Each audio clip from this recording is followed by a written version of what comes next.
الحمد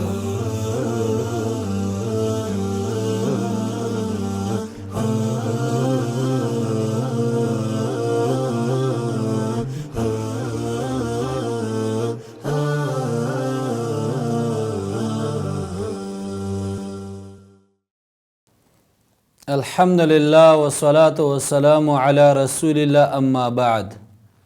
بسم الله الرحمن الرحيم مختصر درسنا د سیرت دا شروع نن اولسم درس د سیرت دی د حمزه او د عمر رضی الله تعالی عنهما اسلام قبلول د حمزه رضی الله تعالی عنه د اسلام قبلولو واقع داسې وه چې ابو جهل د صفا ډیرې پخوا کې رسول الله صلی الله علیه وسلم ته ضرر ورکو رد بدی ورته ویلي او داسې هم ذکر شوي چې رسول الله صلی الله علیه وسلم یې په یو کمر باندې هم وشتلو او بیا د کعبې پخوا کې د قریشو په یو مجلس کې کېناستو د عبدالله ابن جدعان یوه وینځه وه چې د خپل کور نه دا ټوله واقعه ولیده حمزه رضی الله تعالی عنه د ښکار دپاره وتلی و نو هغې وینځې ورته دا ټوله واقعه بیان کړه نو حمزه رضی الله تعالی عنه په منډه راغی او د ابو جهل په سر ورسور شو او ورته یې وویلو چې تا زما وراره ته کنځلې کړي زه هم د هغه په دین باندې یم او په سر باندې ورله ګزار هم وکړو مختصر دا چې د حمزه رضی الله تعالی عنه اسلام صرف د یو غیرت په طور باندې و خو الله رب العالمین د هغه سینه اسلام ته کولاو کړه حمزه رضی الله تعالی عنه د قریش یو معزز او مضبوط ځوان و تر دې چې هغه ته د اسد الله یعنی د الله شیر د لقب ورته ورکړی شوی و دویم د عمر رضی الله تعالی عنه د اسلام واقعه داسې وه چې د حمزه رضی الله تعالی عنه د اسلام نه 3 ورځې وروسته عمر رضی الله تعالی عنه دا مسلمان شوی و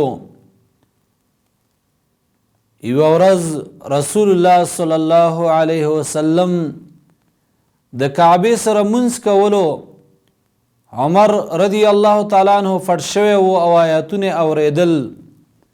او په زړه کې دا خبره راله چې دا حق دی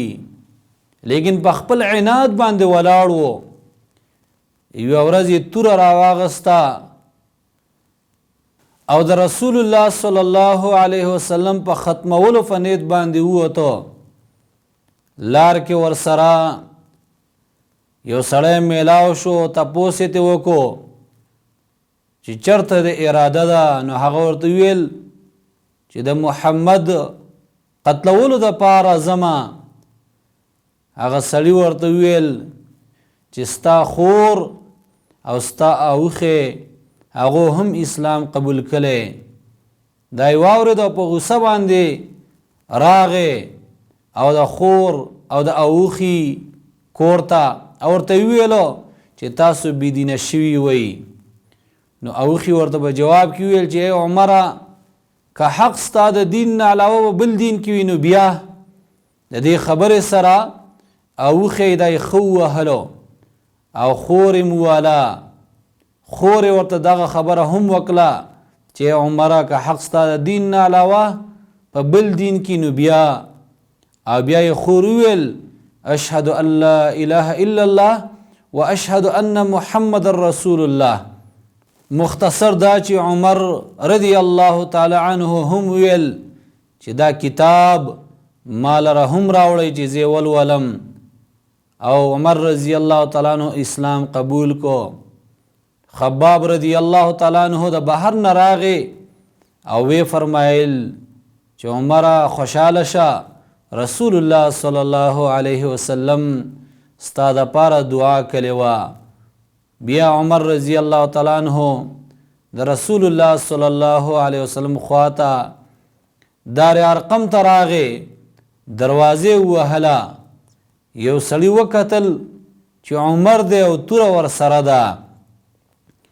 حمزه رضی الله تعالی عنہ ویل را پرېږدئ، که چېرته په ښه نیت باندې راغلی وي نو خیر به ورته میلاو شي، او که په بد نیت باندې راغلی وي